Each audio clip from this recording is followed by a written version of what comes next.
السلام علیکم ورحمۃ اللہ وبرکاتہ۔ معزز خواتین و حضرات، فتاوی آن لائن کے ساتھ میں ہوں آپ کا میزبان میاں طاہر۔ اسلامی تعلیمات اور سوال و جواب کا یہ پروگرام ہر اتوار عصر تا مغرب آپ کی خدمت میں پیش کیا جاتا ہے۔ اس پروگرام میں اپنے مسائل کے حل کے لیے آپ بھی ہمیں کال کر سکتے ہیں۔ کال کرنے کے لیے ہمارا ٹول فری نمبر ہے 080011777۔ اس پروگرام میں آپ کی طرف سے آنے والی فون کالز اور براہ راست پوچھے گئے سوالات کے جوابات حسب معمول معروف مذہبی اسکالر مفتی مولانا محمد اسحاق مدد العالی مرحمت فرماتے ہیں۔ کال کرنے کے لیے ہمارا ٹول فری نمبر دوبارہ نوٹ کر لیجئے 080011777۔ آج ایک افسوسناک واقعہ جس کی ہم مذمت بھی کرتے ہیں اور مرنے والے ڈاکٹر حافظ عبدالرشید اظہر اللہ تعالیٰ انہیں کرور جنت نصیب کرے اور ان کے درجات بلند کرے اور ان کا انجام انبیاء صدیقین اور شہداء کے ساتھ کرے۔ بڑے عظیم اسکالر تھے اور امت مسلمہ کا ایک بہترین سرمایہ تھے۔ کل رات کچھ لوگ ان سے مسائل کے حل کے لیے آئے اور ان کا قتل کر کے چلے گئے۔ اتنے بڑے عالم دین کا قتل ایک بہت بڑی سازش ہے، اور ہم حکومت سے بھی عرض کریں گے کہ اس سازش کے پیچھے جو بھی عناصر کام کرنے والے ہیں ان پہ ہاتھ ڈالیں، اور یہ بہت بڑا امت مسلمہ کا نقصان بھی ہے۔ اس پہ ہم اللہ تعالیٰ سے دعا گو بھی ہیں اور ان کی مغفرت کے لیے بھی اللہ کی بارگاہ میں ہاتھ اٹھاتے ہیں کہ اللہ تعالیٰ ان کے درجات کو بلند فرمائے اور ان کا بہتر بدل ہمیں عطا فرمائے۔ ڈاکٹر عبدالرشید اظہر PhD بھی تھے، مدینہ یونیورسٹی سے فاضل بھی تھے، اور بہت سی کتابوں کے مصنف و مؤلف بھی تھے، اور بخاری اور دیگر کتابوں پر ان کا بہت زیادہ ملکہ حاصل تھا۔ ایسے آدمی صدیوں بعد پیدا ہوتے ہیں تو ہم ان کے لیے دعا گو ہیں کہ اللہ ان کا انجام اچھا کرے اور ان کا بدل عطا فرمائے اور ہمیں ان کے مشن کو پورا کرنے کی توفیق عطا فرمائے۔ مولانا بڑے دھڑکتے دل کے ساتھ انور صاحب راست نے بتا رہے ہیں کہ میں نے پڑھا اشتہار سے آگرہ اجتماع جو آ رہا نا وہ صادقین مسجد میں پڑھانا تھا۔ آج صبح جامعہ سلفیہ میں وفاق المدارس سلفیہ کا ایک اجلاس ہونا تھا کہ جس کے اندر انہوں نے 10 بجے تشریف لانی تھی۔ بڑے متحرک آدمی تھے اور بڑے فعال کردار ادا کرنے والے تھے اور بے شمار اداروں کی سرپرستی فرمانے والے۔ جی السلام علیکم ورحمۃ اللہ۔ جی فتاوی آن لائن۔ جی الحمدللہ، بیٹھیں جی۔ اچھا میں نے ایک سوال پوچھنا تھا۔ سوال میں نے یہ پوچھنا تھا کہ ایک تو یہ کہ جو جیسے عورتوں کی باہر کا حکم ہے کہ باہر میں وہ اپنی پردہ کر کے جائیں، ٹھیک ہے، لیکن اب باہر والا معاملہ تو ختم ہی ہو گیا، بالکل گھر کے اندر ہی کیبل آ گیا، لوگ اسٹاف کا جو اتنا وہ ہونا شروع ہو گیا۔ یہ میں پوچھنا چاہتا ہوں گھر کے اندر جناب جی یہ اسلامی تربیت پہ کس طرح انتظام کرو، کیا ایسا معاملہ ہو، یہ میں پوچھنا چاہتا تھا آپ سے۔ جس قیامت کا آپ نے ذکر کیا کہ گھروں میں کیبل آ گئی، اب اس سے بچاؤ کا کیا کیا ہے؟ دجال نے اور شیطان نے ہر جگہ اپنے اندر بچے دے دیے، کوئی سمجھ نہیں آتی کہ اب کیا بنے گا۔ آخری یہ گھٹی چار دیواری تھی، اس میں بھی گھس گیا کفر۔ دین تو بالکل بس پائے ہو گیا۔ بچیاں اور مائیں بھی آخری امید تھی، یہ ہماری آخری لائن تھی دفاع کی کہ یہی بچی نے اور بچوں کو کلمہ سکھائیں، اور یہ آپ بگڑ گئی کتنی دیر۔ اللہ کے رسول کی بات جو تھی کہ میں نے اپنے بعد مردوں کے لیے سب کے لیے خطرناک جو شاید چھوڑی ہے عورتوں کا کتنا واقعی پیدا ہو گیا۔ اب تو اللہ تعالیٰ ہی رحم کرے، اپنی حد تک جو کوشش آپ کر سکتے ہیں کریں، اپنے بچوں کو بچانے کے لیے لازم تو ہے کہ ہم جو کر سکتے ہیں وہ کریں، مگر یہ کیا بنے گا؟ اسکول کالج وہ بھی بدماشی پھیلا رہے ہیں، میڈیا اخبارات اشتہار، دوائیوں کی شیشیاں، کپڑے، ہر جگہ عورت بنا سنوار کر انہوں نے کھڑی کر دی، اور کوئی ان کا مقصد نہیں ہے ان کا پوچھے کہ اس کے بغیر سعودی نہیں بیٹھتی، نہیں نیچے خراب ہیں کہ لوگوں کو برائی کی دعوت دے رہے ہیں۔ عورت جو کہلاتی عورت تھی چھپانے کی تھی، اس کو انہوں نے بالکل ننگا کر دیا۔ اللہ تو کہتا تھا برات برجنا تبرج الجاہلیت پرانے کفر کی طرح اپنے آپ کو بنا سنوار کر دکھاتی نہ پر، مگر وہ نمائشی شروع ہوگی۔ گھر میں کوئی سمجھے یا نہ سمجھے، مگر جب بازار کے لیے آتی ہے عورت سارے میک اپرز اپنے خوبصورتی بنا کر آتی ہے، تو کیا کریں، اسلام تو بس برائے نام رہ گیا، اور ہم جو ہے نا وہ فرقوں میں بٹے ہوئے ہیں، جھگڑوں میں پھنسے ہوئے ہیں کہ فلاں سچا تھا فلاں نہیں۔ بیٹے اپنے دور کی بات کرو، سیلاب بہائے لے جا رہا ہم سب کو، تو اس کے بارے میں سوچو۔ سر وہاں ایک چیز مجھے بتایا کہ میرے گھر میں نا یہ پڑوسی رات ہے کہ بنا تو اب بیگم ہونا خالی تو اس کے اوپر تو پتا چلو جبر نہ سکتا ہے، اب وہ والدہ کی اس بات میں کچھ مسئلہ ہو گیا، تو اگر اس کے میں چلتا ہوں جبر کروں تو وہ بدتمیزی کا کہیں وہ بھی مسئلہ خراب ہوتا ہے، تو میں آپ مجھے میرے لیے کیا ہوتا ہے، یہی مصیبت ہے نا، والدہ بھی ہے، والدہ بے فرض نہ بھی ہوتی، بیوی نہیں تو بچے ہی بگڑ جاتے ہیں، اپنے گھر میں نام رکھیں وہ دوسرے گھروں میں چلے جاتے ہیں، اس سے اور خرابیاں پیدا ہوتی ہیں۔ ہر طرح ہمارے نا واسطے انہوں نے راستے بالکل بند کر دیے، کوئی اب قرار کی راہ نہیں رہی۔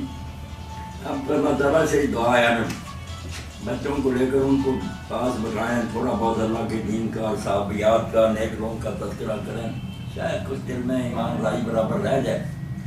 کام خراب ہی۔ چلے بھائی بہت شکریہ آپ کے کال کرنے کا، جزاکم اللہ۔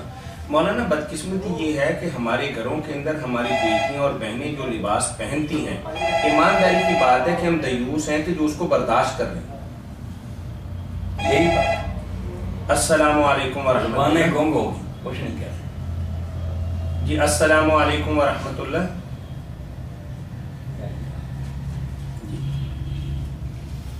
وابلہ تو ہم کرتے ہیں کہ معاشرے کے اندر ہم اصلاح کا کوئی کردار ادا کریں، لیکن بدقسمتی سے مطلب ہمارے گھروں کے اندر جو ناچ گانے کا آج کل اہتمام، اور خاص طور پر بچیوں کے لباس کے بارے میں جو ایک کنسیپٹ ہے، اور ہم نے یہ سمجھ لیا کہ چونکہ گھر کے اندر وہ یہ پہنتی ہیں تو اس لیے ہم نے اس کو کسی حد تک نظر انداز کر کے قبول بھی کر لیا۔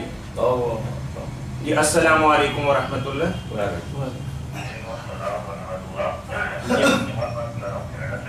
جی عظیم جمال صاحب ہیں جی، کینیڈا سے بات کر رہے ہیں۔ جی جی فرمائیے بھائی۔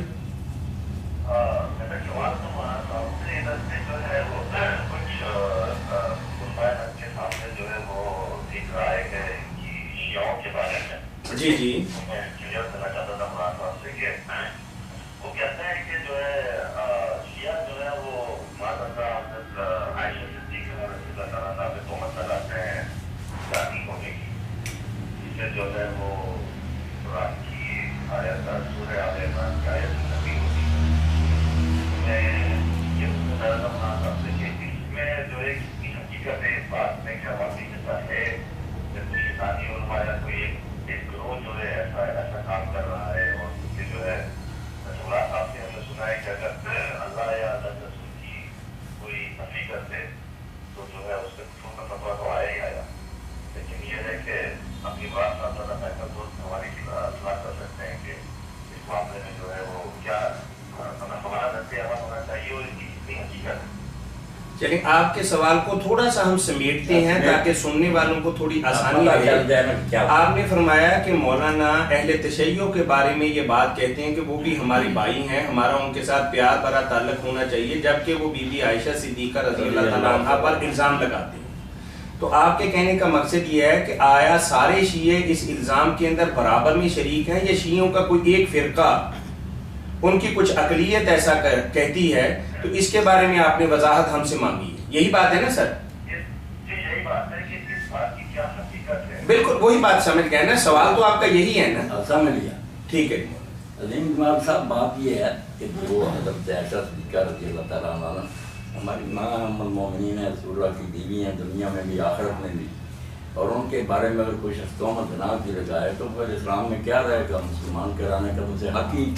مگر یہ بات یاد رکھنی چاہیے، شیعہ حضرات جتنا جی چاہے ناراض ہے نا ان سے، اور ناراضگی کی وجہ ان کے یہ ہے کہ رسول اللہ کے بعد جو حضرت علی سے جنگ لڑی، جس کے بارے میں کہتے ہیں کہ خلیفہ تھے حضرت علی، رسول اللہ کے بھائی تھے، داماد تھے، سارے فضائل انہوں نے سن رکھے تھے، تو یہ ان کے مقابلہ میں کیوں اتنا بڑا لشکر لے کر جنگ کمر میں گئی، اس بغاوت کی وجہ سے ناراض ہے۔ یہ بات تو خود ام المومنین نے خود تسلیم کی، شکر ہے کہ وہ متقیہ تھیں، دیندار تھیں، مرنے سے پہلے روتی رہی کہ میں نے یہ قدم کیوں اٹھایا، اور لوگ جو عبداللہ بن عمر جیسے گزرتے ہوئے کہتے ہیں کہ مجھے کیوں نہ روکا، تو اپنی اس غلطی پر وہ پشیمان تھی۔ خود سید جو اپنے سلیمان صاحب ہے، سلمان منصور پر، انہوں نے لفظ سے بس نہیں لکھا، نرم سے نرم لفظ کہ بشر ہوتے ہیں ان سے یہ لگن شو. حضور نے بھی کہا تھا کہ آپ کے کتے تو ناراضگی کی وجہ سے حضرت علی ان سے جنگ ہے، کیونکہ وہ حضرت علی کو کہتے ہیں کہ وہ اللہ کے رسول کے مقرر کیے ہوئے خلیفہ تھے، امت کے چنے ہوئے نہیں تھے. یہ ان کا دین ہے کہ حضور مقرر کر گئے، اس لیے جو ان سے لڑا ایسے ہی جیسے حضور سے جنگ لڑی، مسلمان نہیں تھا. یہ بالکل ان کا نا نظریہ. مگر زنا کی تہمت بالکل جھوٹ. جو یہ کہتا نا جھوٹ بولتا شیعہ کا صرف حضرت عائشہ صدیقہ نے ان کی کتابیں بھری ہیں کہ کسی نبی کی بیوی بغی نہیں ہے، بدکار نہیں ہوئی، کافرہ ہوئی ہیں. حضرت نوح کی بیوی کافرہ ہوئی ہے، لوط کی ہے. کفر کو کہتے ہیں اخلاقی طور پر جتنے دی چاہے برا ہو، مگر دنیا میں وہ اتنا نہیں برا سمجھا جاتا جس طرح کسی کی بیوی کا بدکاری کرنا. اس سے تو پلے کوئی نہیں رہ جاتا. اس لیے بیوی کسی نبی کی وہ کہتے ہیں کافرہ نہیں ہوئی. خدا کے حضرت عائشہ یہ نام تو ہے جھوٹا. باقی حضرت علی سے جنگ کرنے سے کہتا ہے ایسا ہی ہے. ایک حدیث بنائی ہوئی نا سنیوں کی کتابوں میں، حدیثیں بہت بن گئی کہ عرب و کاربی، اے علی تیرے ساتھ جنگ میرے ساتھ جنگ کے برابر. وہ کہتے ہیں جب حضور کے ساتھ جنگ کے برابر پھر کیسے مسلمان رہ گی؟ مسلمان نہیں، نہ یہ جنتی ہے، نہ وہ حضور کی بیوی ہوئی ہے، سب بکواس کر ہے. مگر زنا کی تہمت اللہ کی شاہد ہے کہ ان کی کتابیں بھری ہوئی ہیں کہ کسی نبی کی بیوی بدکار نہیں ہوئی، جانیاں نہیں. اس لیے عظیم تمہاری یہ بات جو بھی کہ اس کو کہا یار خدا کا خوف کر، ان کی ناراضگی اور سبب سے ہے. یہ زنا والی بات تھی. مولانا یہاں درمیان میں ایک چھوٹا سا سوال بھائی کی اجازت سے پوچھنا چاہیں گے. آیا یہ سب اہل تشیع کا یہی نظریہ ہے کہ بی بی عائشہ کی یہ رضی اللہ تعالیٰ عنہ کی یہ بہت بڑی اور سنگین غلطی تھی، یا جو بھی وہ بات کہتے ہیں، یا شیعوں کی بھی ایک خاص کوئی ٹولہ ہے جو یہ بات کہتے ہیں؟ نہیں، یہ تو سارے کہتے ہیں. اچھا، میں جملہ ان کی مطلب ایک ہی بات ہے. ٹھیک ہے. یہ الزام لگاتے ہی نہیں ہے، مولانا نے فرمایا نہیں لگاتے، زنا کا الزام نہیں لگاتے. یہ عظیم جمال بالکل نام کی کسی کتاب میں نہ پڑھ کے خود کہتے ہیں جو کہا کہ ام المومنین نے بدکاری کی تھی وہ کوئی شیعہ نہیں کافر. اس کو نہیں میں دلاتا کوئی. مطلب ناراضگی، نفرت اور غصہ اپنی جگہ، لیکن یہ الزام اس کے اندر شامل نہیں. کہتے ہیں کوئی شیعہ یہ بات نہیں کرے. جن سے میں نے تب سنا یہ بات جو ہے وہ مطلب رائے سے بتائی تھی کہ اس سے جو ہے وہ قرآن کی کوئی سورہ آل عمران کی آیت جو اس کی بھی نفی ہو جاتی ہے. نہیں، آپ عظیم جمال جو ہے نا آپ کا حافظہ صاحب نے جو ہے آل عمران میں ایسی کوئی آیت نہیں. یہ ہے سورہ نور. سورہ نور میں حضرت عائشہ صدیقہ کی برات اتری ہے نا کہ وہ پاک ہیں، الزام لگانے والے جھوٹے ہیں. سورۃ نور کی آیتیں اس کا علماء کہتے ہیں نا اگر کوئی آج کہے کہ نہیں وہ الزام سچا تھا تو پھر قرآن کی ان آیتوں کا منکر ہی ہوا. سورہ نور ہے، آل عمران میں نہیں یہ بات آتی. غلطی ہو گئی. سورہ نور میں نا واقعہ کے بارے میں آیات. ٹھیک ہے سر، چلیں عظیم جمال صاحب لائن پہ رہیے گا. آپ کے حوالے سے آپ نے ای میل کے ذریعے ہمیں ایک سوال بھیجا تھا، پچھلے ہفتے ہم اس کا جواب نہیں دے سکے. میں پڑھتا ہوں، آپ جواب سن لیجئے. مولانا عظیم جمال صاحب نے کینیڈا سے ہمیں ای میل کے ذریعے سوال پوچھا تھا کہ یہ غیر ضروری بال جو ہیں ان کی کتنے دنوں کے اندر صفائی ستھرائی ضروری ہے. ایک تو سوال ان کا یہ، اور سوال کا دوسرا حصہ یہ ہے کہ آیا عورتیں مردوں کی طرح ریزر استعمال کر سکتی ہیں یا مرد عورتوں کی طرح ہیئر ریموور کریم استعمال کر سکتی ہیں؟ جواب فرمائیں. بہت اچھی بات. یہ ضرور کی باتیں ایسی باتیں پوچھنی چاہیے تاکہ سب کو نہ گھر بیٹھے مسائل کا پتہ چل جائے. یہ بال جو ہے نا ان کے لیے بہتر تو یہ ہے کہ ہر ہفتہ صاف کیے، درمیانہ درجہ یہ کہ 15 دن، اور آخری حد 40 ہے. 40 دن آپ نے آخری حد مقرر کی ہے. اس سے اگر زیادہ کوئی نہیں صاف کرتا پھر کیا وہ سیکس بننا چاہتا مسلمانوں والی بات کوئی. ٹھیک ہے، 40 جو ہے نا یہ آپ نے وقت مقرر کیا. اس سے پہلے ہر ہفتہ 15 دن یہ بہت اچھا، جتنی صفائی کرے عمدہ بات. اور دوسری بات ہے نا یہ عورتوں کے بارے میں بعض لوگوں نے مشہور کر رہا، ہم بیٹیوں سے سمجھتے ہیں کہ عورت اگر لوہا استعمال کر رہے نا تو پھر اس کا جنازہ اٹھایا نہیں جاتا، بھاری ہو جاتا ہے، بڑا بوجھ ہوتا ہے. یہ سب بکواس ہے. حدیث پاک میں جو لفظ ہے تستحدہ کہ لوہے سے عورت بال صاف کرے، وہاں یہ بال صفا جو ہے نا نکلا ہے، ان کا تصور ہی نہیں تھا. لفظی استعداد ہے کہ لوہے سے، اس لیے ریزروں سے کرے جس طرح کی چاہے مرد اور دونوں برابر ہیں. اور مرد بھی اگر یہ پاؤڈر وغیرہ استعمال کرے جن کو ایسے بال صاف کرنے ہیں اس سے کوئی غرض نہیں. یہ بالکل اس طرح کی بات ہے جس طرح مسواک کرنی، منہ صاف رکھو. اب کہتے نہیں بس درخت کی ٹانی سے کرو، یہ نئی چیزیں نکلائی ہیں یہ نہ استعمال کرو. یہ کہنے والی بات ہے ٹوتھ پیسٹ وغیرہ نہیں. دانت صاف کرنے ہیں جس طرح پہ ہوتے ہیں، اسی طرح بال صاف کرنے ہیں وہ پاؤڈر سے ہوں یا ریزر سے، دونوں کے لیے ایک ہی مسئلہ ہے، مرد اور دونوں اس طرح کر سکتے۔ عظیم جمال صاحب بات واضح ہو گئی؟ بات واضح ہو گئی، دوسری بات صرف آگے کی طرف کے ہوتے ہیں یا پیچھے کے بھی ہو جائے گا؟ کسی کے پیچھے کی بھی بات کرتے ہیں، اسے نظر آتے ہیں، تو کیا مخالفی کو صاف کرے گا؟ ہاں ٹھیک ہے عظیم بھائی، ویسے تو سارے بدن سے اگر کوئی آدمی اپنے بال دور کرتا تو کرتا رہے، مگر مصیبت ہی گلے پڑے گی نا، پھر وہ بال زیادہ آئیں گے، کیا فائدہ؟ بعض لوگ چھاتیوں پر سے بھی رگڑتے ہیں، دوسرے منع کوئی نہیں کرے کوئی اپنے بدن میں اگر مناسب رنگ کا، مگر اس کی عادت نہ ڈالے، پھر وہ بال زیادہ آتے ہیں۔ جو حکم ہے نا زیر ناف، یہ ناف کے نیچے جو نا بال، ان کو ختم کرنے کا، اور بدن کے بال وغیرہ سامنے والا حصہ یہ سامنے والا، باقی خام خواہ باقی بدن کی ضرور نہ جانے کی کوئی ضرورت، کوئی اپنے شوق سے کرتا تو حرام نہیں، مگر اس سے مصیبت بڑی پڑتی، جو لوگ زیادہ نا مشین وغیرہ پھرواتے ہیں یا اس طرح، پھر بہت بال آتے ہیں، حریف کی طرح ہو جاتا ہے۔ عظیم بھائی بات واضح ہو گئی؟ مولانا نے یہ فرمایا ہے کہ آئیڈیل پوزیشن یہ ہے کہ ہر ہفتے بعد ایسا کام کیا جائے، 2 ہفتے بعد بھی کر سکتے ہیں، اگر خدا نہ خواستہ کو پریشانی ہو تو 40 دن سے زیادہ نہیں، اس سے زیادہ۔ اور دوسری بات مولانا نے یہ بتائی ہے کہ مرد اور عورت دونوں چیزوں کے استعمال کے اندر برابر کے مطلب حق رکھتے ہیں، اور کسی کو کوئی چیز منے نہیں۔ ٹھیک ہے سر، جزاکم اللہ حسن الجزا۔ چلیے کچھ پوچھنے لگے تھے؟ السلام علیکم ورحمۃ اللہ۔ وعلیکم السلام ورحمۃ اللہ۔ جی فرمائیے، یہ سلمان نور صاحب ہیں جی، کینیڈا سے بات کر رہے ہیں۔ ماشاء اللہ، کینیڈا سے بہت سارے جو ماشاء اللہ بہت زیادہ۔ جی فرمائیے بھائی۔ السلام علیکم۔ وعلیکم السلام ورحمۃ اللہ۔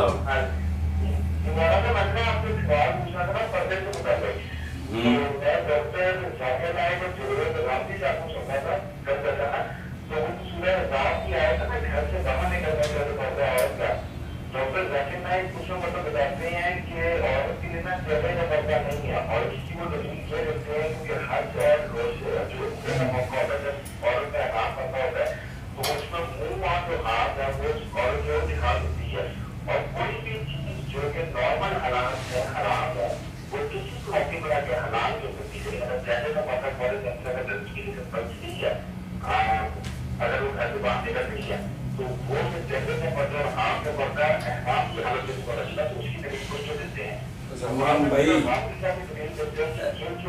ہے جلابی جو آیا گاب کی، وہ کہتے ہیں کہ جو آیا کرتے ہیں کہ خاص ایک موقع بھی چاہیے تھی، یہ بھی سوچا بینک کے خود مناسب ہے، وہ اس کا مطلب آپ کی کہہ رہے ہیں؟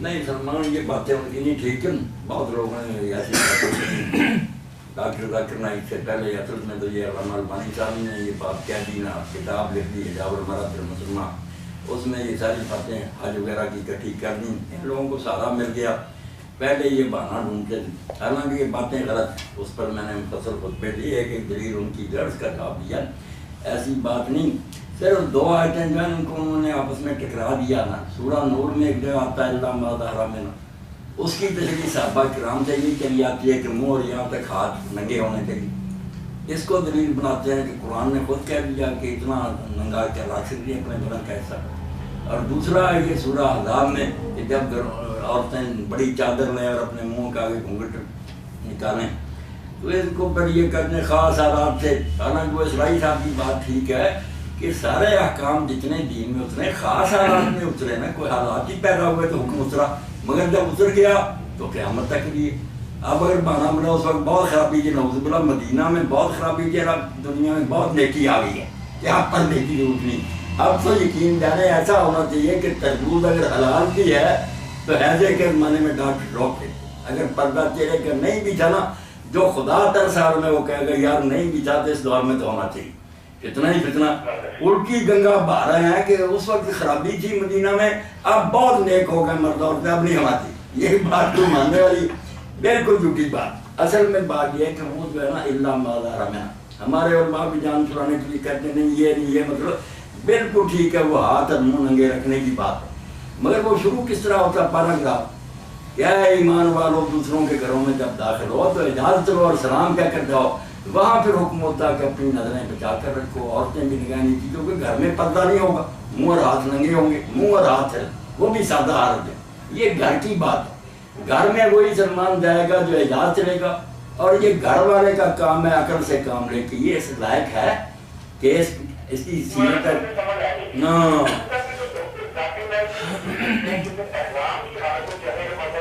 نہیں احرام میں جو کہتے چہرے کا پردہ، یہ بھی غلط بات ہے، پردہ کر سکتی ہے اور کرتی بھی ازواج مطہرات صافیات، صرف یہ ہے کہ جس طرح مرد کو قیمتی لباس سے روک دیا گیا کہ درویشی اختیار کرو، صرف ایک چادر نیچے کندھوں پر ڈالو، عورتوں کو بھی کہہ دیا گیا کہ تم نہ نقاب نہ کرو، یہ برقع تیرا پردے کا نہیں روکا گیا، پردہ چادر سے کریں تو بالکل کریں، جیسا سب کہتے ہیں کہ جب لوگ آتے تھے تو ہم اپنی چادریں نیچی کر لیتے، وہ اپنے ڈھانپ لیتے احرام میں بھی، صرف جو ہے نا فیشن، برقع فیشن اس کا کہ اس لباس کو چھوڑ دو، یہاں ذرا فقیری درویشی اختیار کو، سادہ لباس اور چادر سے منہ ڈھانپنا، یہ جو کہتے ہیں نا نہیں چہرہ ڈھانکنا نہیں، اور اگر چہرے سے لگ گیا کپڑا تو دام پڑ جائے گا، بالکل جھوٹ بولتے، کوئی دام نہیں پڑتا، اور پنکھے باندھتے ہیں، پھر آگے یہ مولوی حضرات کہتے ہیں آگے پنکھا باندھے تاکہ چہرے سے پرے رہے، سب فراڈ ہے، بے شک چہرے سے لگتا رہے کوئی حرج نہیں،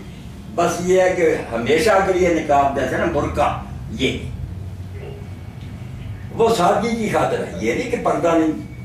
پھر آپ دیکھیں کہ احرام کی عادت ہے نا، ویسے تو ہم ہر جگہ بگڑ گئے ہیں، مگر حج کا موقع، عمرے کا موقع، اس وقت لوگ فقیر اور درویش بنے ہوئے اللہ کے سامنے بندگی کے لیے جا رہے ہیں یا عیاشیوں کے لیے جا رہے ہیں، اس موقع پر بھی اگر کوئی بری نظر کرتا ہے تو یہی بات ہے، جیسے مولانا رضا خان رحمۃ اللہ نے بڑی پیاری مثال دی کہ خبردار میدان عرفات میں اگر عورتوں کے چہرے ننگے ہیں تو تم نے ان کو دیکھا نا تو ایسے ہی جیسے شیر کے پاس اس کا بچہ بیٹھا ہو تو دیکھے گا نا تو شیر چیر دے گا، وہ اللہ کی دیکھیاں، اللہ کے نبی کی امت کی دیکھیاں، اللہ خود دیکھ رہا کہ تم میرے دربار میں حاضر ہو کر میں ان کو تک رہا، یہ مثال بھی ہے کہ جیسے شیر کا بچہ اس کے پاس اس کو دیکھے نا شیر فوراً حملہ آور ہو، مثال بھی ہے کہ اللہ تعالیٰ شیر سے بھی زیادہ غیرت مند ہے، اور یہ بچیاں جو اس کی بندیاں، اس کی لونڈیاں، تو جو حج میں بھی اس طرح بکواس کرتا پھرتا ہے اس نے کیا حج کرنا، ورنہ وہاں تو کیا سوچے گا، بلکہ آپ یقین جانے وہ حدیث میں جو آتا ہے قیامت کے دن جب پہلے قبروں سے نکلیں گے نا قبر نہیں ہوں گے،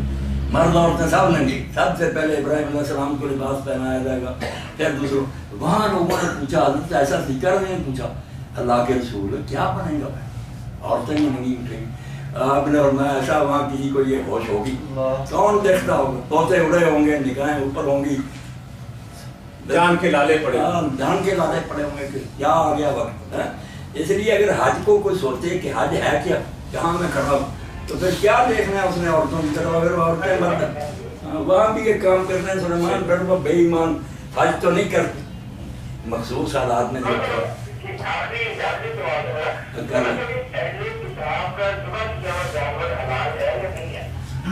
اہل کتاب کا ذبیحہ حلال ہے قرآن کی روشنی میں، مگر حلال ہونے کے لیے جو شرطیں مسلمانوں کے لیے وہی ان کے لیے کہ ذبح کریں صحیح طریقے سے، رگیں کاٹیں، اور دوسرا اللہ کا نام لیں۔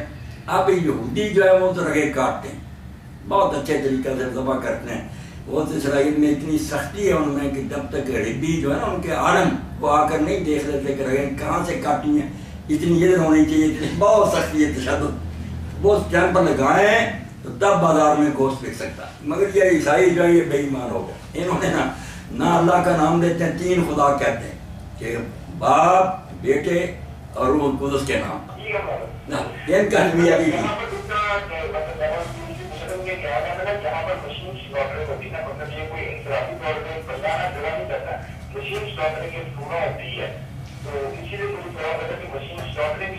نہیں، یہ نہیں ذبیحہ، یہ مشینی ذبیحہ نہیں سلمان کی، یہ نہیں درست، آدمی کو رگیں کاٹیں، یہ جائز نہیں ہے مولانا صاحب، بالکل رگیں نیچے سے کاٹنی چاہیے۔ ہاں سعودی عربیہ میں بھی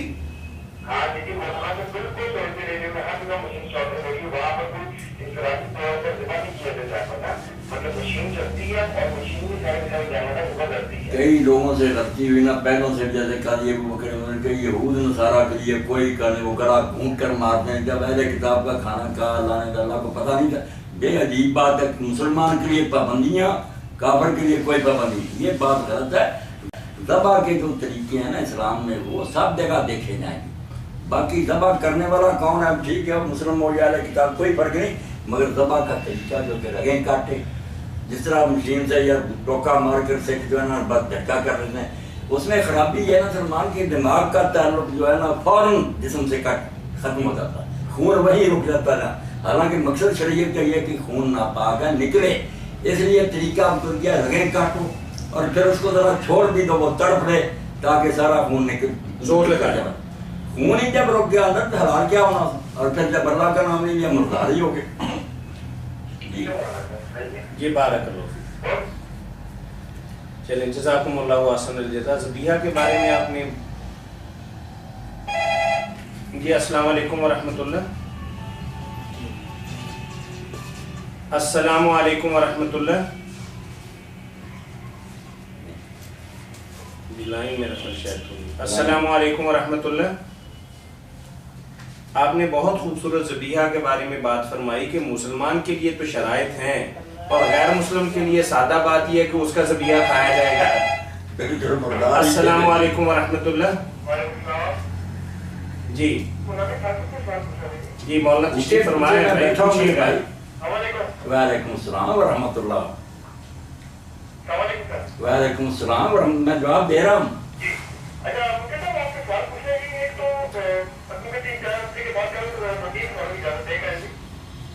یہ فرمائیے بھائی، کوئی بات نہیں، پوچھیے آپ۔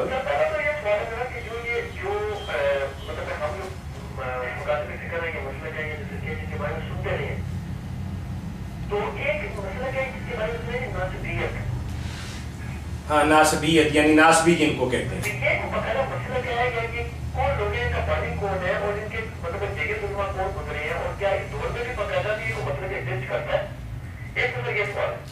میرا خیال ہے کہ سوال آپ کا بڑا تاریخی سا ہے، ایک پہ ہی رہیے گا، ایک پر ہی رہیے، اس کو حل کر دیں، اس کو حل کر لیں۔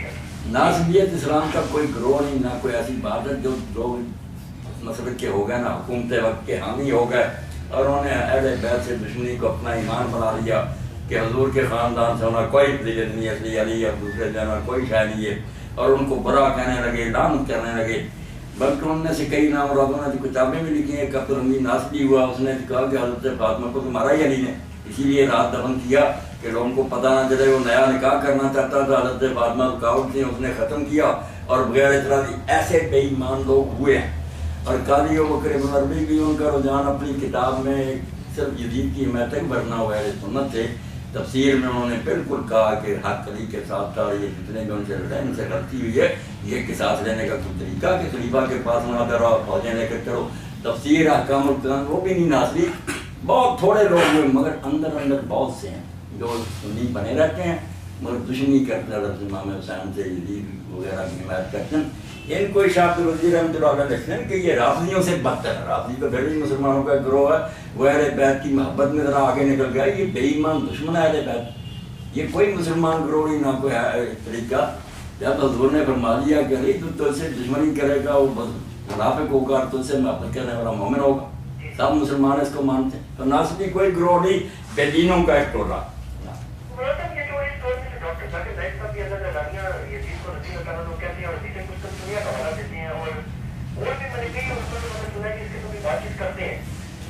یہ میں نے جیسے ذکر کیا نا، نہیں کیٹیگری میں کیا رکھنا، بس وہ تھوڑی سی غلطی کھا گیا کہ دشمن نہیں ہوئے اہل بیت کے، بہت اچھے لوگ ہیں، پھر یہ کہ وہ حدیث کی وجہ سے نا سمجھتے ہیں کہ وہ بخشش کا وعدہ حضور نے فرمایا، جنتی ہو گئے، جو بھی قصور سے ان کے معاف ہو گئے۔ یہ قاضی ابوبکر بن عربی جن کا میں نے نام لیا، ان کی کتاب جو تھی نا الواسم والقواسم، اس میں انہوں نے یہ باتیں لکھ لی تھیں۔ حضرت معاویہ کو تو کہا کہ وہ غلط ہیں، کیوں حضرت علی سے لڑے ہیں، کتاب کا یہ کوئی طریقہ، مگر یزید کے بارے میں کچھ ٹائم نکال دیں کہ اس کے بارے میں جو باتیں لوگوں نے کری ہیں وہ برا کوئی نہیں تھا، اس نے تو جنگ لڑی، ان کی یہ بات لے کر چل پہ ڈاکٹر سرار صاحب بھی، ڈاکٹر ذاکر نائک، غلطی ہو گئی، علم نہیں ہر ایک کے پاس اتنا ہوتا، نیتیں نہیں ان کی بری، نہ یہ دشمنان اہل بیت تھے، محبت ہے۔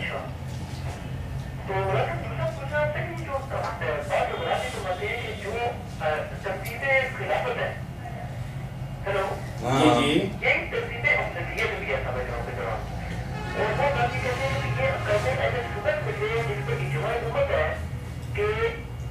بندہ یہ بات کے ارادے کی حضرت مطلق صدیق رضی اللہ عنہ تمام انبیاء کرام کے پاس تمام انسانوں کو افضل ترین نہیں ہے، یا مطلب کسی اور بات کو مانتا ہے یا حضرت علی کو مانتا ہے یا ان کی ترتیب کو کچھ خراب کرتا ہے کہ وہ دائرے اہل سنت سے نکل جاتا ہے؟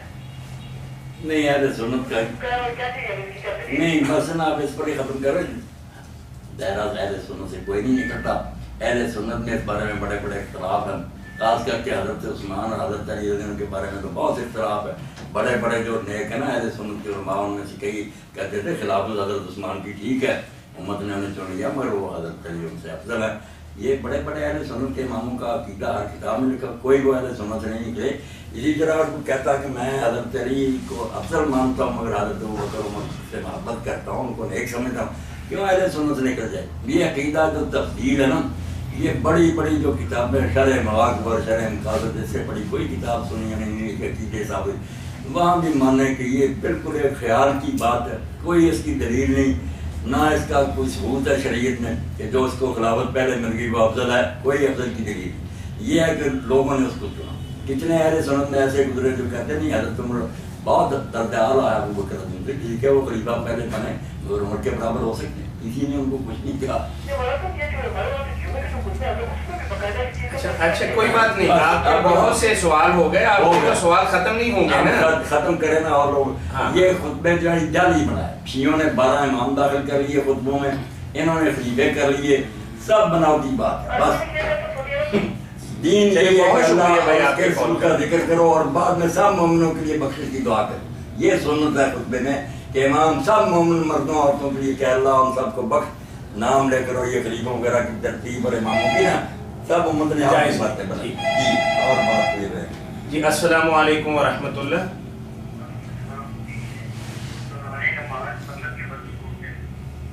دوران نماز ہاں ہاں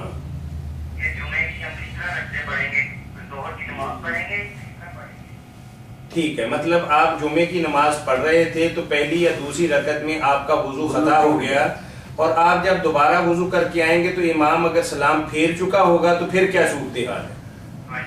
آپ ظہر پڑھیں گے یا جمعہ پڑھیں گے؟ یہی سوال ہے نا آپ کا. چلیں ٹھیک ہے، مولانا جواب دیتے ہیں جی آپ کے. نماز کے دوران اگر وضو ٹوٹ جائے تو وضو کر کے آیا آدمی تو پھر وہ کیا کرے؟ جمعہ عید کا ہی نہیں، عام بھی مسئلہ کہ وہ پھر وہاں سے شروع کرے جہاں سے چھوڑ کر گیا تھا، جو پہلے پڑھی اس کو صحیح مانے، اس سے آگے چل پڑے. اس کو بنا کہتے ہیں کہ جتنی پہلے تعمیر ہو چکی نا اس پر آگے بڑھا. ایک ہے استیناف، جو اس کو بالکل سمجھے وہ ختم ہے، کچھ نہیں، نئے سرے سے نماز شروع کرے. اس لیے اگر تو جماعت ہوتے ہوتے آ گیا، اللہ اکبر صاحب کہہ دیا تو پھر نماز میں شامل ہو گیا، چلو پہلی چھوٹ بھی گئی، نماز مل گئی نا، جمعہ پڑھ لے. مگر اس کے بارے میں یہ مسئلہ جاننا چاہیے نا کہ یہ جمعہ بھی جو اس کو ملتا ہے جو ایک رکعت پائے، یہ مسئلہ یاد رکھیں. صحابہ کرام نے سب نے بیان کیا، مولوی حضرات جو مرضی کہتے رہیں، ایک رکعت بھی نہ ملی، دوسری رکعت کا رکوع بھی گزر گیا تو جمعہ کوئی نہیں. بے شک آپ مل جائیں، اتحیات ساتھ پڑھیں، مگر بعد میں اٹھ کر 4 رکعتیں پڑھیں. جمعہ گزر چکا ہے، نہ آپ نے 2 خطبے سنے، نہ 2 رکعتیں پڑھی، آپ جمعہ کیا؟ یہ بھی مسئلہ یہ یاد رکھنا چاہیے. اچھا مولانا، یہاں چھوٹا سا یہ سوال پیدا ہوتا ہے کہ ایک آدمی تو آیا ہی بعد میں ہے، تو آپ اس کو تو یہ فرما رہے ہیں نا کہ اس کا تو جمعہ ہوا ہی نہیں، وہ ظہر کی نماز ادا کرے گا، لیکن ایک آدمی آیا پہلی رکعت میں، تکبیر تحریمہ میں شامل ہوا، لیکن بدقسمتی سے اس کی ہوا نکل گئی یا وضو ٹوٹ گیا، تو اب اس کے لیے تھوڑی گنجائش والی بات ہے.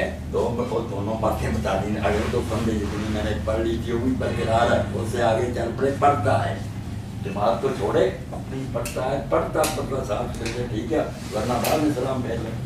جناب میں نے کہا ٹھیک ہے، جتنی ایک یاد ہی رکھے تو پڑھ لی وہ بھی ٹھیک ہے، آگے پڑھے. اور اگر نئے سرے سے شروع کر لے. اچھا مولانا، استیناف والی بات ہم نے اس سے پہلے نہیں سنی. ہاں استیناف بڑی زیادہ تھا، علماء یہی کہتے ہیں کہ یار بنا والی بات وہ پچھلی ختم ہو گئی. لوگ باتیں بھی کر لیتے ہیں، کعبہ سے منہ بھی کٹ جاتا ہے، یہ کیا اس کو کہنا، وہ گئی نئے سرے سے. استیناف آپ نے آج سنا، یہ زیادہ کبھی کہا. یہاں کسی مسجد میں نہ امام ایسا کرتا ہے، نہ اس کے مقتدی ایسا کرتے. نہیں کریں گے جب آپ استیناف نئے سرے سے نماز پچھلی بھول جائیں. چلیں بھائی، بات واضح ہو گئی تھی. جی فرمائیے.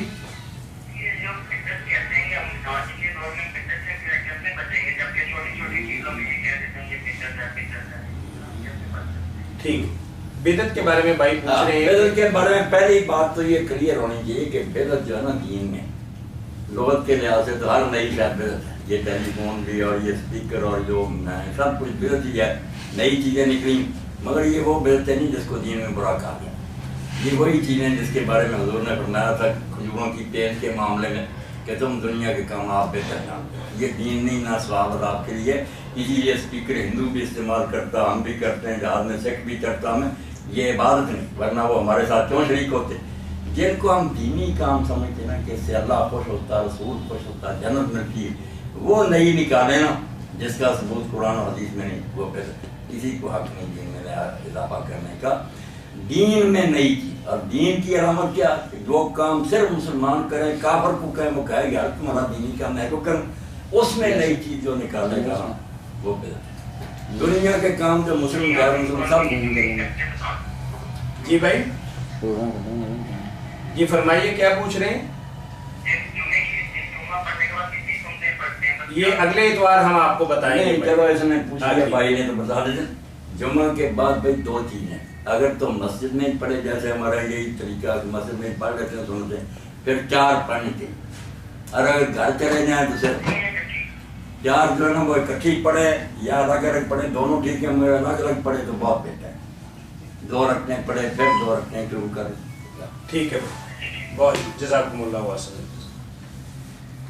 مولانا یہ میں تھوڑا سا مطلب مسئلے کا شکار ہوں کہ یہ استئناف والی جو بات آپ نے کہی ہے اس کی تھوڑی سی ایک دلیل بھی درکار ہے, تاکہ کسی کو اگر بتائیں کہ ایک زمانہ مطلب پڑھتے پڑھاتے سنتے سناتے گزر چکا ہے جس میں یہ بات ہم نے پہلے نہیں سنی. نہیں یہ تو ہر کتاب میں آپ نے نہیں سنی تو پھر آپ کا اپنا ہے.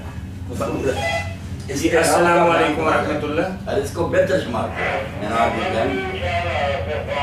جی وعلیکم السلام ورحمۃ اللہ. امین شاہ صاحب کیسے ہیں آپ؟ جی فرمائیے کیا پوچھیں.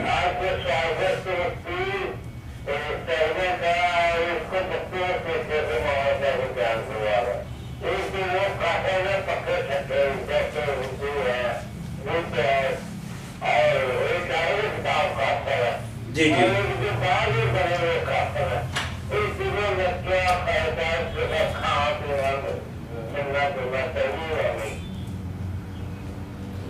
صاحب بیمار ہوئے. جی ٹھیک ہے. ایک آپ نے یہ پوچھا ہے کہ ایک تو ایسے کافر ہیں کہ جن کا پہلے سے ہی ہمیں پتہ ہے, جیسے بدھ مت کو ماننے والے یا مطلب باقی لوگ ہیں. دوسرا سوال آپ کا کیا ہے؟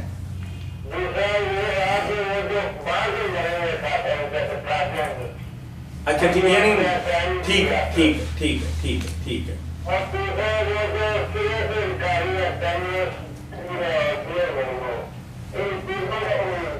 جی ٹھیک ٹھیک. اللہ تعالیٰ امین صاحب آپ کو تندرستی دے, آپ کی آواز اللہ صاحب نہیں کوئی بیمار معلوم ہوتے ہیں, شفا بخشے.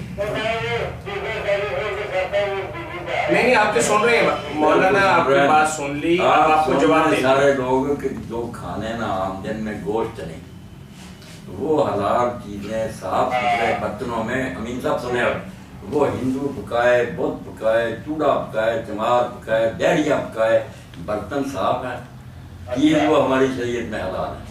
تو اس کے ہاتھ یا اس کے برتن اس چیز کو ناپاک نہیں کرتے. ہم سب دنیا کا کھا سکتے ہیں اگر تو اس میں گوشت ہے.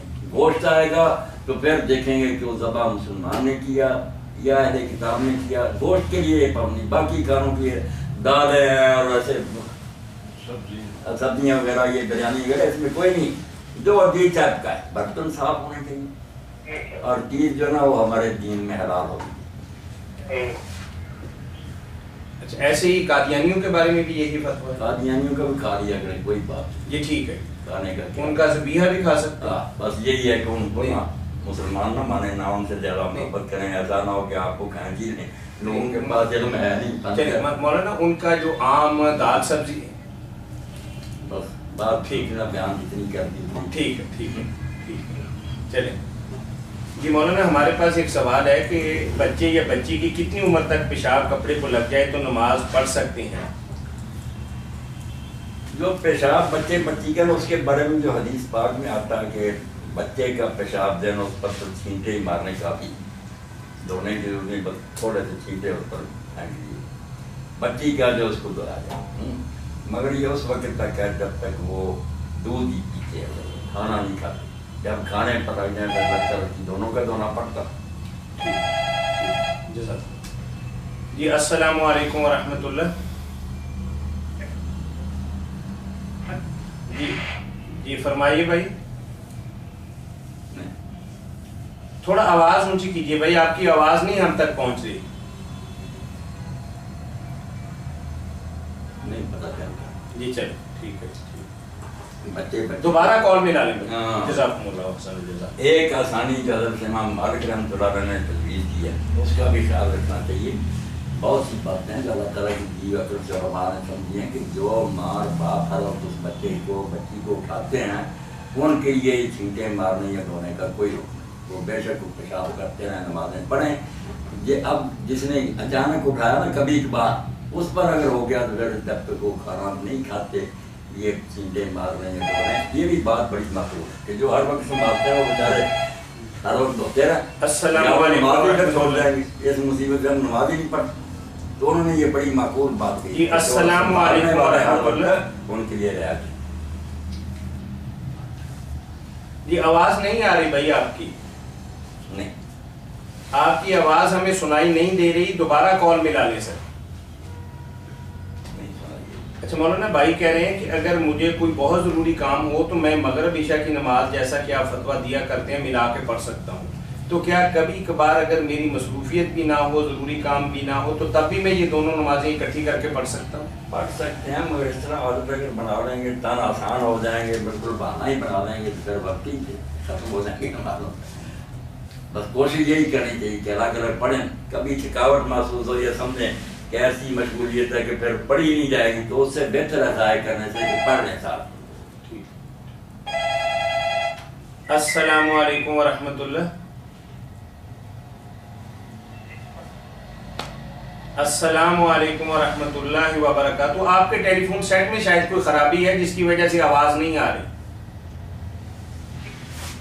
ہاں بالکل ٹھیک ہے. چلیے مولانا ہمیں کینیڈا سے ایک بھائی نے سوال پوچھا ہے. جی بالکل الحمدللہ. میں اپنے سامعین کو بتاتا چلوں کہ وہ ہمیں بذریعہ ای میل بھی سوالات کر سکتے ہیں، اور ای میل کرنے کے لیے ہمارا ایڈریس نوٹ فرما لیں: alharman777@gmail.com. جی مولانا ہمارا سوال یہ ہے کہ بھائی وہ پوچھ رہی ہیں ایک بہن، کیا مسلم غیر مسلم والدین کی وراثت کی حقدار ہو سکتی ہے؟ یعنی کرسچن باجی ہیں، پہلے کرسچن تھی، بعد کے اندر مسلمان ہو گئی، تو اس کے والدین ابھی بھی کرسچن ہیں. تو وہ پوچھ رہی ہے کہ ان کی جائیداد کی جب وہ مرنے کے بعد میں ان کی وارث بنوں گی، اور ایسی اگر میں مر جاتی ہوں تو کیا میرے والدین اور باقی جو میرے بہن بھائی ہیں میری جائیداد کے وارث بنیں گے؟ السلام علیکم ورحمۃ اللہ. جی بھائی فرمائیے. آپ انٹرنیٹ کے ذریعے سوال کر رہے ہیں؟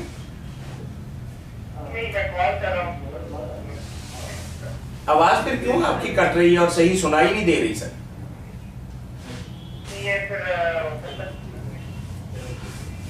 آپ کو آپ کے فون میں کوئی پرابلم ہوگا. میں نے عرض کیا نا کہ آپ کسی اور فون سے کال کر لیں.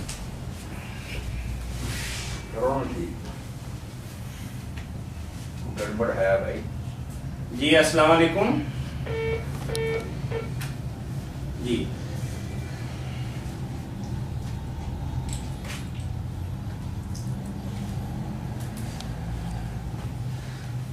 یہ چلیں آخری سوال کا جواب لے لیتے ہیں مولانا سے. مسلم والدین یعنی اور غیر مسلم ان دونوں کی وراثت کے بارے میں.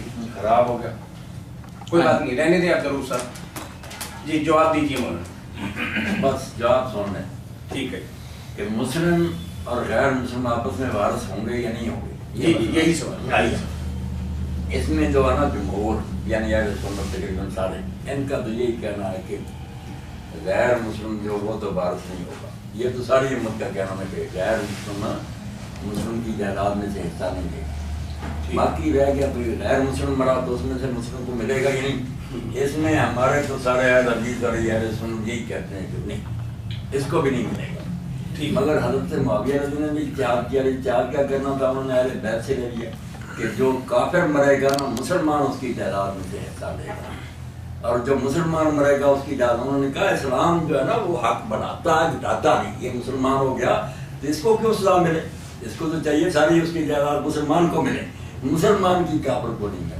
اور اس کے لیے حضرت معاویہ کا یہ جو خیال تھا نا کہ جیسے ہم ان کی بیٹیاں لے سکتے ہیں اہل کتاب دے نہیں سکتے. اس کو بہت مسروق نے کہا یار بڑی عمدہ بات ہے. یہ اصل میں مسئلہ اہل بیت کا تھا. آج بھی شیعہ لوگ یہ کہتے ہیں کہ مسلم مرے تو کافر وارث نہیں ہوگا، کافر مرے گا تو مسلمان جائیداد میں علیہ السلام یالو بلایو. جزاکم اللہ. جی السلام علیکم. وعلیکم السلام ورحمۃ اللہ. جی الحمدللہ بالکل کلیئر آ رہی ہے. بند ہو گیا پھر. میں نعمان بات کر رہا ہوں. میرا سوال ہے جی کہ نماز باجماعت کے مطابق امریکہ سے کہا لے جی نعمان سے اپنے بچے. جی جی سوال کیا ہے آپ کا؟ یہ کہ جب باجماعت نماز کے لیے بعض دفعہ اکیلے کھڑے ہوتے ہیں سنت پڑھے ہوتے ہیں تو بعض ہمارے بھائی ایسا کرتے ہیں کہ آئے تو کندھے کو ہاتھ لگا کے تو آپ کے ساتھ مل کے جماعت بنا دی. جیسے فرض کریں زہر کی نماز کے بعد آپ سنتیں پڑھ رہے ہیں تو کوئی آیا آپ کے کندھے کو ہاتھ لگایا، انہوں نے آپ کو کہا جی آپ ہمیں لیڈ کرنا شروع کر دیں. ایک تو قسم ہے کہ یہ ٹھیک ہے، اس میں اختلاف ہوتا ہے امام اور مقتدی کی نیت میں، اور دوسرا جو جماعت پڑھنے والا ہے وہ تو اپنی انفرادی پڑھ رہا تھا سنت تو وہ کنورٹ کیسے ہو گئی جماعت میں. دوسرا یہ ہوتا ہے کہ جب جماعت ختم ہوتی ہے تو جو پیچھے مقتدی بات ایسے ہوتے ہیں جن کی جیسے سمجھے رکعت رہ گئی، 2 رکعتیں رہ گئی، تو ان میں بھی بات ایسا ہوتا ہے. خاص طور پہ ہمارے اہل عرب میں یہ ہوتا ہے کہ وہ جو پیچھے نماز پوری کر رہے ہوتے ہیں ان کو وہ آ کے کندھے پہ ہاتھ رکھ کے کسی ایک آدھے کے ساتھ جماعت سے ایک اور جماعت بنا لیتے ہیں. تو خدا نہ خاصہ اس میں ایک اور کوئی 2-4 جماعتی لیٹ آگے اس دوسری جماعت میں تو اس سے بھی نئی جماعت بنا لیتے ہیں. وہ چلتی جائے گی نا اسی طرح سلسلہ لامتناہی آتے جائیں گے، کندھے پر ہاتھ رکھ کے آگے جائیں گے، جماعت چلتی جائے. یہ ساری باتیں نا نعمان بھائی لوگوں نے من گھٹ بنائی ہیں. ابن حزم جیسوں نے یہ اپنی طرف سے باتیں، ان کا کوئی ثبوت نہیں. میں اللہ کے رسول نے ایسا کہنا صحابی نے کیا. باقی نیت کا اختلاف جو نا اس میں یہ بات ہے کہ اگر کوئی شخص فرض پڑھ رہا ہو تو اس کے پیچھے جس آدمی نے پہلے وہ نماز پڑھ لی وہ نفل کی نیت سے شامل ہو جاتا. امام پڑھتا ہوتا فرض، اس کی نماز اعلیٰ ہوتی ہے، وہ مفترض ہوتا. مطلب جو ہے نفل پڑھنے والا شامل ہو جائے. حضور نے تاکید بھی کی ہے کہ اگر کسی نے نماز پڑھ بھی لی ہے تو جماعت کھڑی ہو جائے. یہ نہ کہا کہ میں پڑھ چکا ہوں اس جماعت میں شامل ہو جائے، ایک فرض ہو جائے گی کہ مگر امام جو ہے نا وہ نفل پڑھے اور پیچھے فرض پڑھے، یہ بہت اختلافی مسئلہ. شروع سے اس میں نا بہت فساد ہے، اس میں پڑھنے کا کوئی فائدہ نہیں. امام کی نماز فرض کی حد میں اعلیٰ ہے نا، تو جیسے انجن طاقتور ہو تو پیچھے ڈبے کمزور بھی ہو تو کھینچ کے نفل والے کا گزارا ہو جاتا ہے. مگر نفل والا آگے ہو یہ اختلافی ہے، اس کی کوئی مضبوط دلیل نہیں، یہ نہیں کہواتے. اس کے لیے وہ دلیل جو دیتے ہیں ہمارے اہل عرب جو ہے وہ کہتے ہیں کہ نبی صلی اللہ علیہ وسلم نے پوچھا کہ کون اپنے بھائی کو صدقہ دے گا. کوئی آیا تھا بعد میں اس سے جماعت تاکہ دو ایک کو جماعت اس کی اس نے جماعت کروا دی. اور دوسری دلیل دیتے ہیں کہ نبی صلی اللہ علیہ وسلم جو تھے وہ مسجد میں اکیلے تھے تو میں نے نماز میں جبر کیا. ابن مسعود میں سے کوئی ایک تھا جو رات کو مسجد میں گئے تو انہوں نے آپ صلی اللہ علیہ وسلم کو ہاتھ کندھے پہ بتایا اور آپ کے ساتھ دیکھ کے جماعت. آپ دیکھیں نا نعمان کہ جو حضرت رسول کریم تہجد پڑھ رہے تھے کوئی صاحب مل گیا، وہ نفل والے کے ساتھ مل گیا، وہ بات اور ہے. یہ بات ہو رہی کہ فرض پڑھ رہے ہیں اور اس کی باتیں کرتے جا رہے ہیں نفل والوں کے پیچھے. سنتیں بھی نفل ہیں، یہ کوئی دلیل نہیں. اور وہاں بھی جو کہا تھا ثواب وہ حضرت ابوبکر نے تو جماعت نہیں کرائی، وہ پہلا پڑھ رہا تھا اس کے ساتھ کھڑے ہو گئے، ثواب اس کو مل گیا. مگر اس کو بھی رحمان بانی کہتے ہیں یہ اونٹ کو نا سوئی کے ناکے میں سے گزارنے والی بات ہے. ساری عمر میں ایک قصہ ہوا وہ بھی اچانک، ورنہ کب یہ طریقہ تھا کہ لوگ آتے جائیں کے باتیں کرتے جائیں. اس سے تو پھر جماعت کا نعمان کو فائدہ ہی نہیں رہتا. 2 آدمی آئیں گے اپنی گرائی جماعت کہاں گئی کہ اذان ہو گیا سارے آ جائیں. بلکہ عقل کی بات یہ ہے کہ جو پیچھے رہ جائے مسجد میں نماز بھی نہ پڑھے، گھر چلا جائے شرم کے وجہ سے اور چھپ کر پڑھے کہ میں کیوں لیٹ ہو گیا. جیسے ابن مسعود لیٹ ہو گیا تو انہوں نے مسجد میں نماز نہیں پڑھی، گھر گئے اور اپنی اندر جا کے نماز پڑھی. کہ یہ کوئی اچھی بات ہے کہ لوگ کہیں گے یار نماز سے پیچھے رہنا شروع. تو یہ عادت جو ڈالی ہے نا کہ جماعت کا بیڑا غرق ہو جائے، لوگ آتے جائیں پڑھتے ہیں، اگر جماعت تو انہوں نے انتشار ہی ہوا. چلیں بھائی نعمان بہت شکریہ آپ کے کال کرنے کا، بارک اللہ فیک. اس کے ساتھ ہی ہم شکر گزار ہیں مفتی اعظم پاکستان محترم مولانا محمد اسحاق مدظلہ العالی کے، جو آپ کی طرف سے آنے والی فون کالز اور براہ راست پوچھے گئے سوالات کے جوابات مرمت فرما رہے تھے. آپ بھی ہم سے قرآن و سنت کی روشنی میں رہنمائی حاصل کر سکتے ہیں۔ کال کرنے کے لیے ہمارا ٹول فری نمبر ہے 08001171777۔ اس کے ساتھ ہی محترم مولانا محمد اسحاق مدظل العالی اور پروگرام کے میزبان میاں طاہر کو اگلے اتوار تک کے لیے اجازت دیجیے۔ اللہ حافظ۔ السلام علیکم ورحمۃ اللہ وبرکاتہ۔